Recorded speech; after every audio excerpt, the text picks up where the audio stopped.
সবাইকে সত্য কথা জানালে আরেকটি এপিসোডে স্বাগত জানাই। আজকে একটা খুব গুরুত্বপূর্ণ বিষয় নিয়ে, খুব ইম্পর্টেন্ট বিষয় নিয়ে আমি আলোচনা করব। আলোচনাটা হচ্ছে বাড়িতে কোনো অশুভ শক্তির আগমন হলে আপনি কিভাবে বুঝবেন। দেখুন বন্ধুরা, বাড়ি হচ্ছে আমাদের একটা শান্তির জায়গা। সারাদিনের ক্লান্তি শেষে আমরা এখানে এসে আশ্রয় নিই, আমরা কথাবার্তা বলি, খাওয়া দাওয়া করি, বাড়ির লোকজনের সঙ্গে কথা বলি এবং সর্বোপরি রাত্রে শুতে যাই। তুই সারাদিন বাড়ির পরিবেশ কীরকম থাকবে, বাড়ির পরিবেশ কীরকম আছে, সেটা জানতে হলে আপনাকে কিছু লক্ষণ দেখে বুঝতে হবে। সে কী সেই লক্ষণ দেখে আপনি বুঝবেন যে আপনার বাড়ির পরিবেশে কোনো ভূতের আশ্রয় হয়েছে বা কোনো অশরীরী আত্মা আশ্রয় করে আছে। কিছু কিছু লক্ষণ আছে যেটা দেখে বুঝতে পারা যায়। যাদের বিশেষত পুরনো দিনের বাড়ি, যাদের অ্যানসেস্ট্রাল প্রপার্টি, ধরুন 100-150 বছরের বাড়ি, কড়ি বড়গার বাড়ি, পুরনো বাড়ি, পুরাতন দেয়াল, আলো আঁধারি ব্যবস্থা রয়েছে বাড়িতে, সেই ধরনের বাড়িতেই এই ধরনের সমস্যা দেখতে পাওয়া যায় বেশিরভাগ ক্ষেত্রে।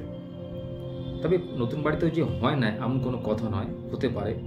যদি সেই জায়গাটা কোনো ডিসপুট থাকে, অর্থাৎ সেই জায়গায় কোনো মার্ডার কেস হয়ে থাকে বা সেই জায়গাতে কোনো অসামাজিক কাজকর্ম করে থাকে কেউ, যার ফলে কারোর মৃত্যু হয়ে থাকে, তাহলে সেই জায়গাতে তার আত্মা থাকলেও থাকতে পারে। সেই জায়গাটা যদি পরবর্তীকালে কোনো ব্যক্তি কিনে নিয়ে সেখানে বাড়ি করে বা ভাড়া উঠে আসে, সেক্ষেত্রে এই ধরনের সমস্যা থাকতে পারে। তবে নর্মালি আমরা বাড়িতে কি কি লক্ষণ দেখে বুঝবো যে বাড়িতে কোনো অশরীরী আত্মা অবলম্বন করে রয়েছে, অর্থাৎ কোনো অশরীরী আত্মা আপনার বাড়িতে ভর করে রয়েছে, কি করে বুঝবেন? দেখুন, আমাদের বাড়িতে কিছু কিছু আমরা প্রাকৃতিক জীবজন্তুকে পুষে থাকি অনেকে, বা না পুষলেও তারা আমাদের বাড়িতে অনায়াসে বিচরণ করতে পারে। যেমন ধরুন পাখি, বেজি, সাপ, তারপর ধরুন কুকুর, বেড়াল ইত্যাদি ইত্যাদি। যখন দেখবেন যে কুকুর বেড়ালটা আপনাদের বাড়িতে রোজ আপনি খেতে দেন, আসে, খাওয়ার সময় আসে দুপুর 12টার সময়, দেখবেন আপনি মাসখানেক তাকে খেতে দেওয়ার পরে হঠাৎ করে সে আর আসছে না। আপনি তো ভাববেন সে হয়তো মারা গেল বা কিছু তার দুর্ঘটনা হয়েছে। তো তখন দেখবেন যে রাস্তার কোনো একটা কোণেতে বা কোথাও গিয়ে সে বসে আছে, বা ধরুন আপনার বাড়িতে আর আসছে না, ডাকা সত্ত্বেও আসছে না, তখন বুঝবেন যে আপনার বাড়িতে কোনো অশরীরী আত্মা ভর করেছে, অর্থাৎ কোনো অশুভ শক্তি আপনার বাড়িতে রয়েছে, যেটাকে বলে নেগেটিভ এনার্জি। তৎক্ষণাৎ আপনি বুঝে যাবেন যে আপনার বাড়িতে এই ধরনের শক্তি বিরাজ করছে, যার ফলে সে বাড়িতে আসছে না। কুকুর বিড়ালের মধ্যে এমনই শক্তি থাকে, ভগবান উপরওয়ালা তার উপর এমন শক্তি দিয়ে থাকেন, তারা কিন্তু কোনো অশুভ শক্তি এলে আগে থেকে টের পায়। যেমন ধরুন, আপনারা দেখে থাকবেন বাড়িতে কারো যদি শরীর খারাপ হয়, বাড়ির যে মনসা গাছটা, বাড়ির যে তুলসী গাছটা, সে কিন্তু নর্মালি শুকিয়ে যায়। অথবা মনসা গাছে যদি মরার খাট ঠেকে যায়, তাহলে কিন্তু সেই মনসা গাছটা আর টেকে না, পড়ে যায়। দেখবেন ঝড় নেই, জল নেই, হঠাৎ করে মনসা গাছটা পড়ে গেল বা মারা গেল। মনসা গাছ এবং তুলসী গাছের যে খুব বড় নিদর্শন এই বাড়ির অশুভ শক্তিকে জানতে। বাড়ির জন্য কোনো পরিবারে যদি কোনো পরিবারের বাড়ির কোনো সদস্যের শরীর খারাপ হয় বা শরীর খারাপ থাকে বা তার অবস্থা খারাপ হয়ে যায়, দেখবেন তুলসী গাছ তার চিহ্ন দিয়ে বুঝিয়ে দেবে যে বাড়ির লোকেদের শরীর খারাপ করেছে বা আপনার কোনো খারাপ অবস্থা আসতে চলেছে বা বাড়িতে অশুভ শক্তি রয়েছে। দেখবেন তুলসী গাছের পাতাগুলো শুকিয়ে যায়। আপনি রোজ জল দিচ্ছেন, তা সত্ত্বেও দেখবেন তুলসী গাছটা শুকিয়ে গেল। নর্মালি কি হয়, গ্রীষ্মকালে প্রবল গ্রীষ্মেতে কি হয়, তুলসী গাছ অনেকের বাড়ি থাকে না বৈশাখ মাসেতে, কিন্তু তা সত্ত্বেও দেখবেন কিছু কিছু কারণবশত তুলসী গাছ শুকিয়ে যায়। এর থেকে বুঝতে পারবেন আপনার বাড়ির লোকজনদের শরীর খারাপ হতে চলেছে বা কারোর না কারোর শরীর খারাপ রয়েছে, এবং সেটা একটা অশুভ ইঙ্গিত। আমি পরে আসছি এই ইঙ্গিতগুলো থেকে কী করে আপনি বেরোবেন বা কে এর প্রতিকার রয়েছে, আরও কিছু কারণ আপনাদের বলি যেগুলো থেকে বুঝতে পারবেন। দেখবেন আপনার বাড়িতে সন্ধেবেলায় বাদুড় ঘোরাফেরা করছে, অর্থাৎ আপনি যে জায়গাটা বসে আছেন তার চারপাশে দেখবেন হঠাৎ করে দেখবেন বাদুড় চলে গেল। ওটা কিন্তু কোনো নিশাচর প্রাণী, যে কিন্তু অশুভ শক্তি নিয়ে আসে, জানবেন। আমরা অনেক কাহিনীতে দেখেছি, অনেক ভূতের কাহিনীতে দেখেছি, আমরা পড়েওছি ছোটোবেলায়, যে বাদুড় একটা নিদর্শন যে সেই বাড়িতে ভূত আছে বা সেই বাড়িতে অশুভ শক্তি আছে, তার একটা নিদর্শন।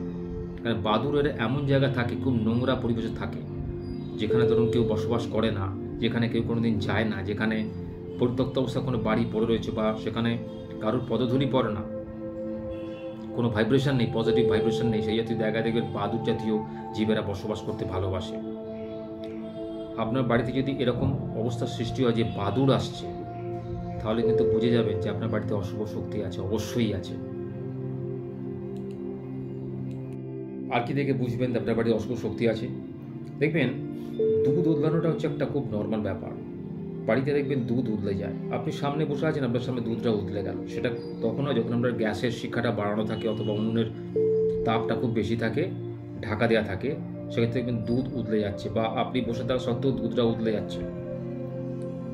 এটা যদি 3-4 দিন হয় ঠিক আছে, 1 সপ্তাহ হয় ঠিক আছে, কিন্তু এটা যদি বারংবার হয় তাহলে জানবেন আপনার বাড়িতে কোনো অশুভ শক্তি বিরাজ করছে।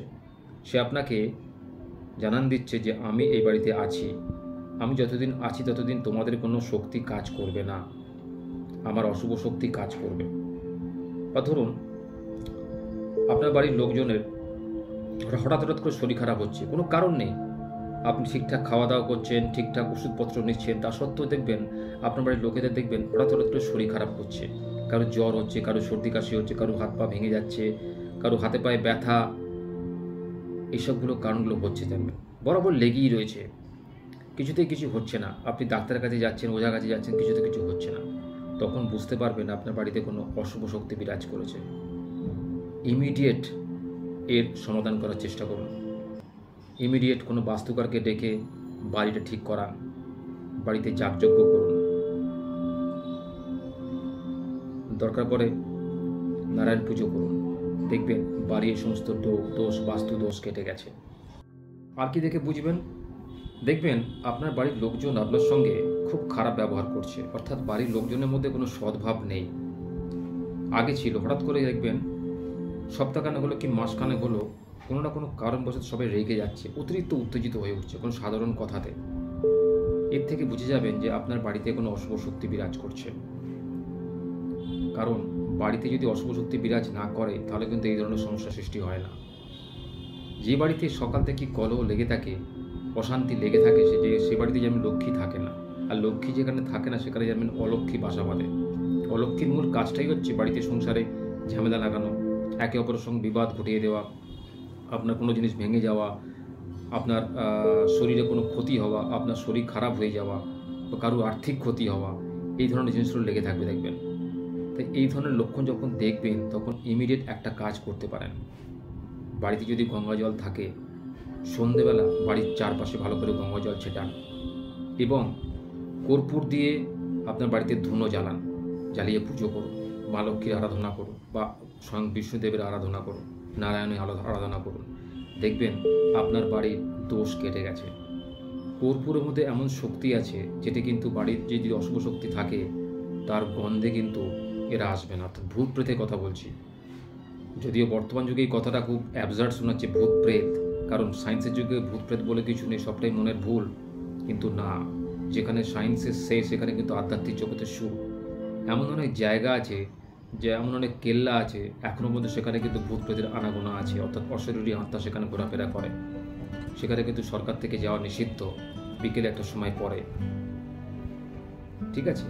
তো বাড়ির এই সমস্ত যদি কারণ থেকে থাকে কোথাও, আপনি বুঝতে পারবেন না, আপনি জানতেও পারবেন না কোথায় আছে না আছে, হঠাৎ করে আপনার দেখা দেবে, এই সমস্ত কারণবশত এগুলো দেখা দেবে। এই নয় যে ভূত প্রেত আছে বলে আপনার সঙ্গে সশরীরে এসে হাজির হবেন, না, তারা বাড়ির সমস্ত লোকের কার্যক্ষমতার মধ্যে দিয়ে আপনাকে জানান দেবে যে তারা বসবাস করছে, অর্থাৎ তাদের এই জায়গাটা পছন্দ।